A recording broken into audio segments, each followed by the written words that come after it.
Well, hello and good evening, everybody.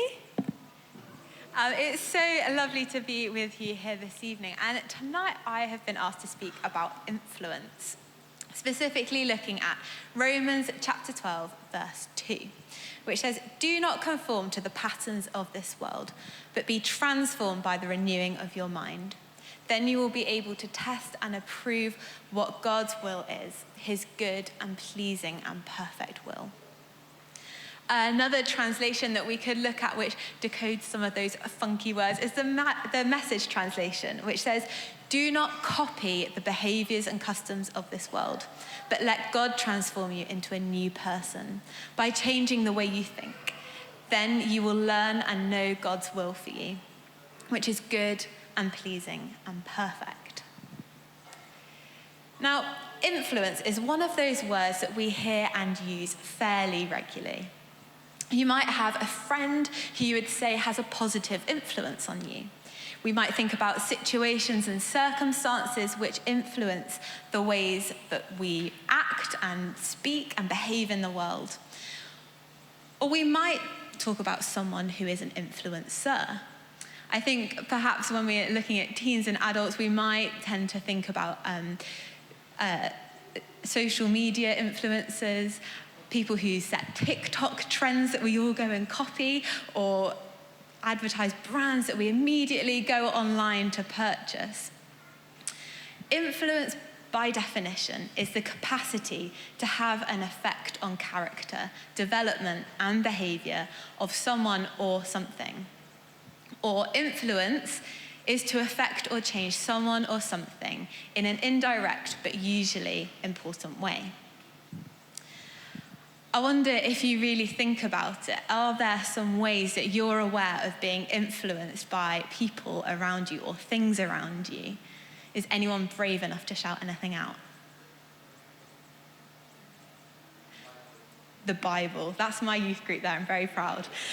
I'll be brave. I'll share some of the ways I've been influenced in the past. So I went to Hayesfield Girls' School here in Bath. Any Hayesfield girls here? Come on. So we went through so many trends, but it was all about the right accessory. So first off was the Jane Norman bag. I might have a photo behind me. The Jane Norman bag. And if you were super trendy, you would have the plastic carrier bag that it came in as your PE kit bag. Then there was the Primark bag that had not one but 3 zips, and it lasted all of about 2 weeks before breaking. I couldn't find a photo online, so clearly it didn't do too well for Primark. Then there was the Paper Chase pencil case, but you had to make sure that you didn't get the same pattern as anybody else, or you would surely be copying them. Then there was the Barry M cracking nail varnish, a trend that I myself got thoroughly involved in. It was really beautiful. And then there were the Adidas trackies, where we all proudly displayed our 3 zips. You can get a zoom in on that one, I think. I'm incriminating myself. With this really dysfunctional zips that went from ankle to mid-calf. They were really rubbish, but very cool. And I could honestly go on and on, but it was exhausting. I don't know if you're a trendsetter, a trend avoider, or a trend follower, but let me tell you, following the trend and keeping up with the ever-changing trends, must-haves, and ways of doing things is neither life-giving or energy-giving.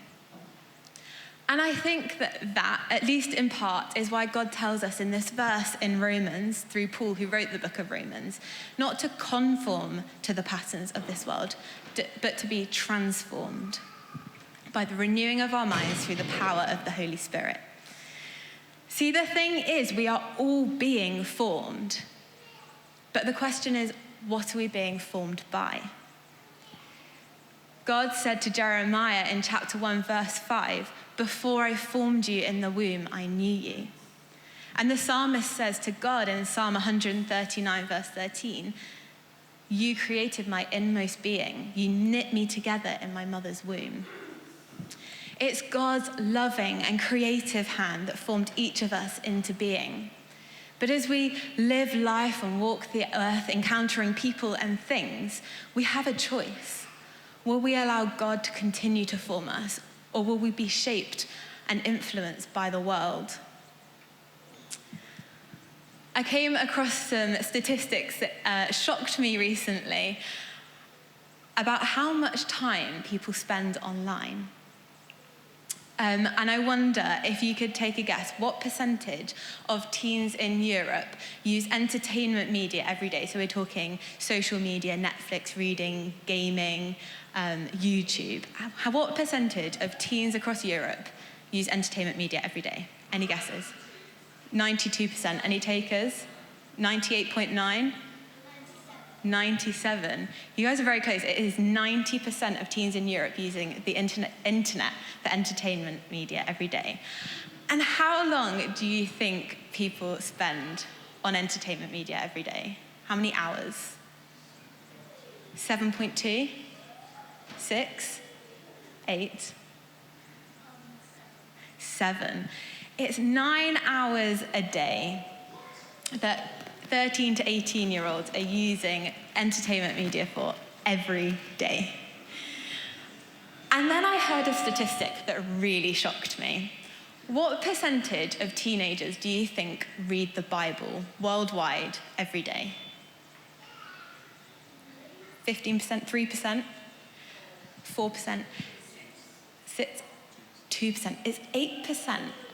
Of teenagers across the world are reading the Bible every day, opening up their Bible, opening up the app. And the reason that this really shocks me is, as I said, we are all being formed, but we have control over what it is that forms us, because it's what we give time to in our lives that's what shapes us. Plato, the famous Greek philosopher, once said, "We become what we contemplate." I don't know if you've ever noticed that the music that you listen to can start to have an impact on your mood. Or if you hang around with friends who swear a lot, sooner or later you might just start to pick up their language. Likewise, if we open Instagram more than the Bible, if we spend more time scrolling than we do in the Word, if it's Netflix that takes priority over the things that God is calling to, guess what's going to have more influence over the people that we become?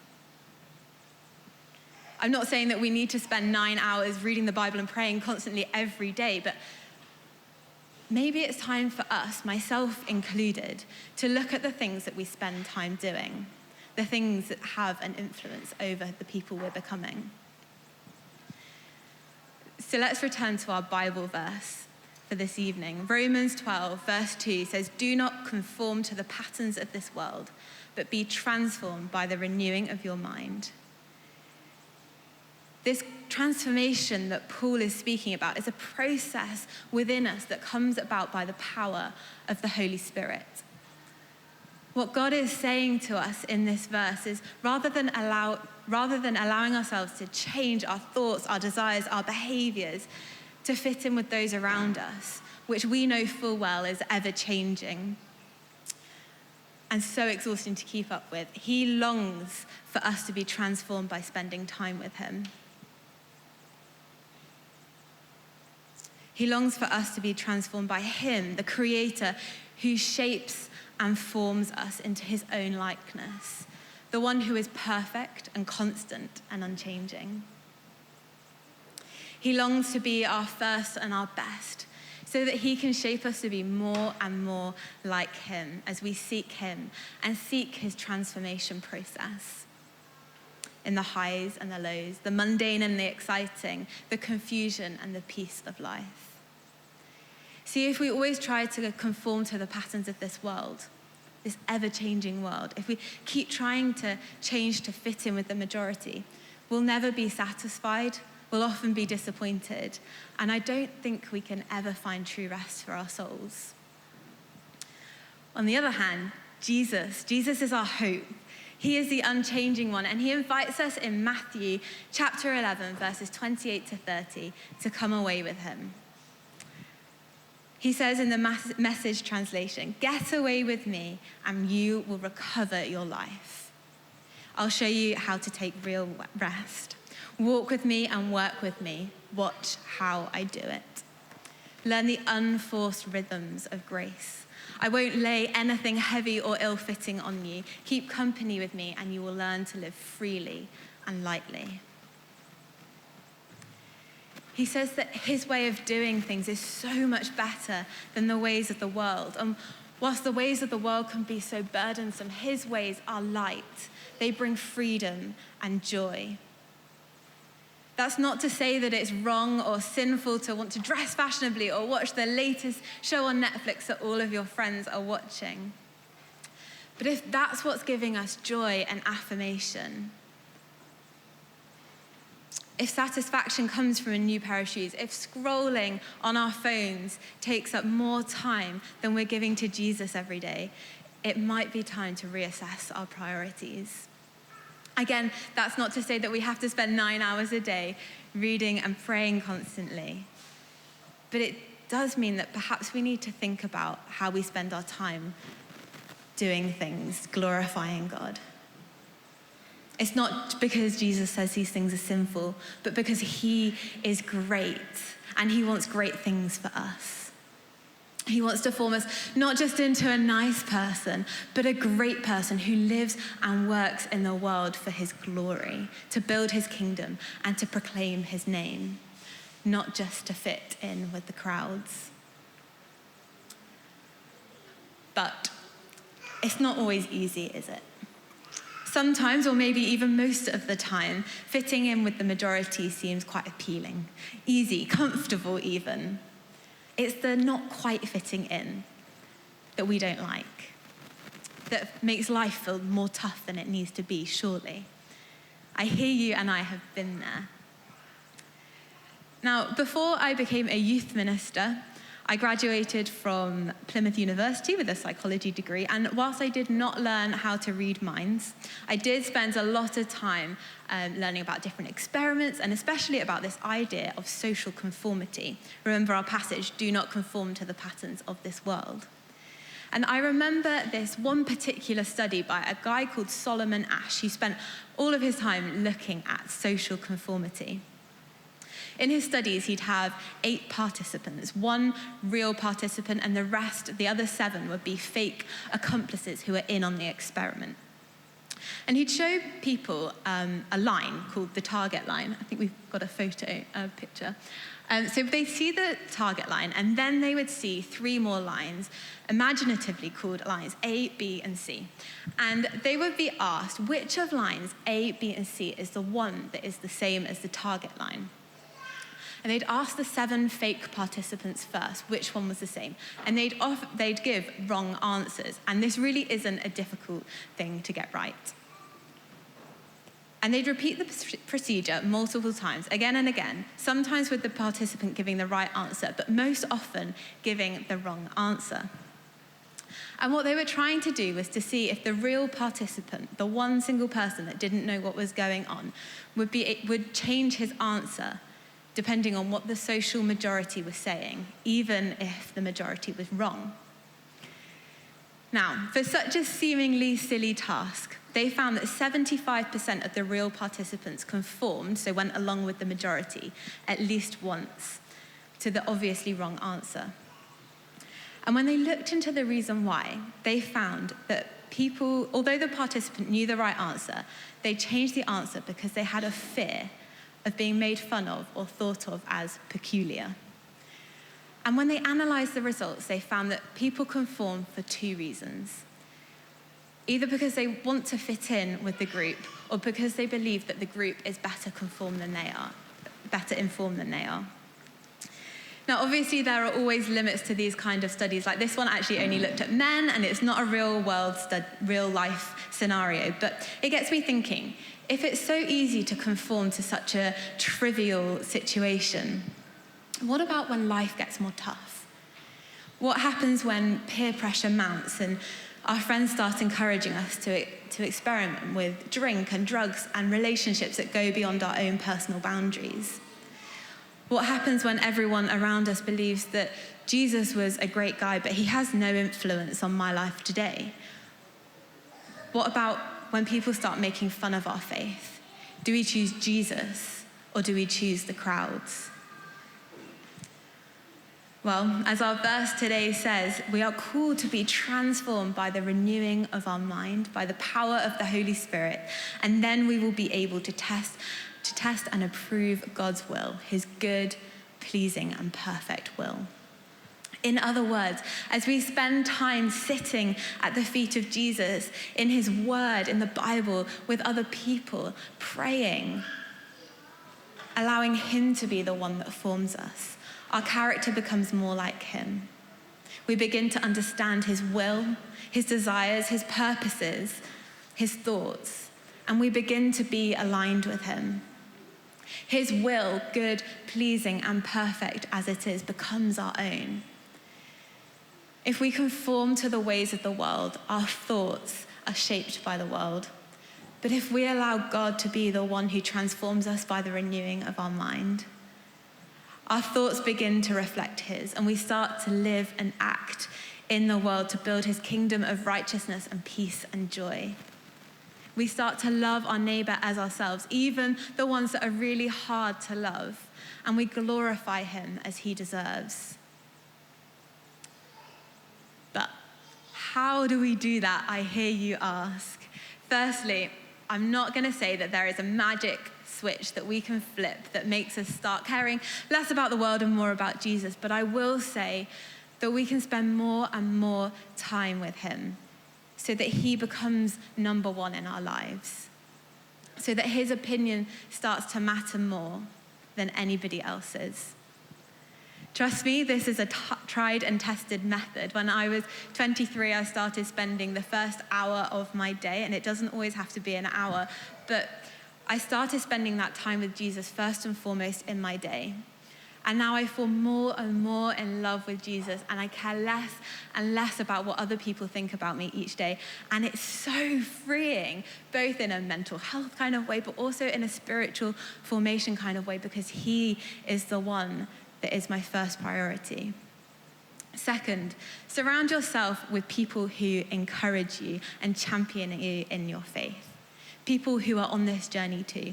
People who will hold you accountable, pray with you, ask you where you're at with Jesus, ask you what you're praying for, ask you what you're reading in the Bible, and remind you that Jesus' influence on your life is way more beautiful than that of the world. People who come to youth group with you, read the Bible with you, pray with you, and find someone who you can encourage in that way too.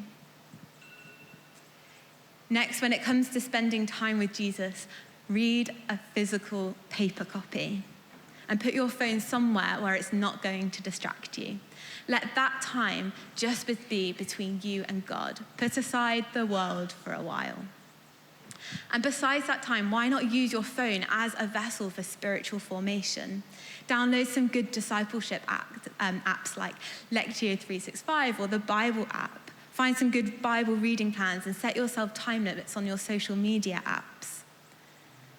Set your phone on Do Not Disturb so that you don't get distracted by your notifications.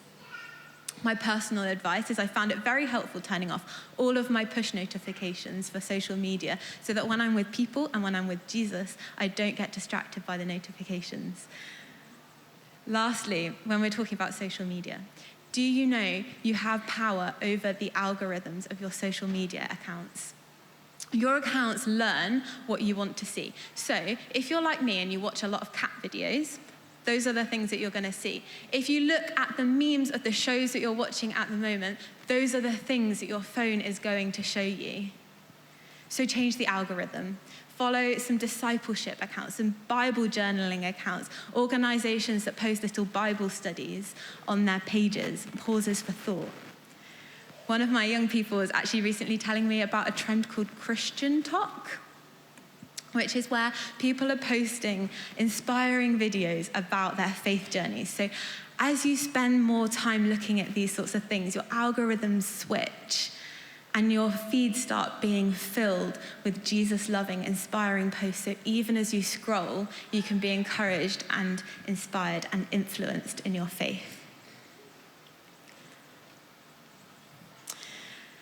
The study that I talked about by Solomon Ash showed that people conformed because they thought that they would be made fun of. because they wanted to fit in, or because they thought other people knew better. But perhaps this could be my parting shot this evening. God cares way more about you than anybody else ever could. So accept the invitation to come away with him, to learn freely and lightly, free from the pressure to conform, free from the fear of being made fun of because you don't fit in, free from all the expectations that other people put on you. You have been set apart for God. So come to him, sit at his feet, and let him transform you by the renewing of your mind. See where he takes you, because it's going to be so sweet.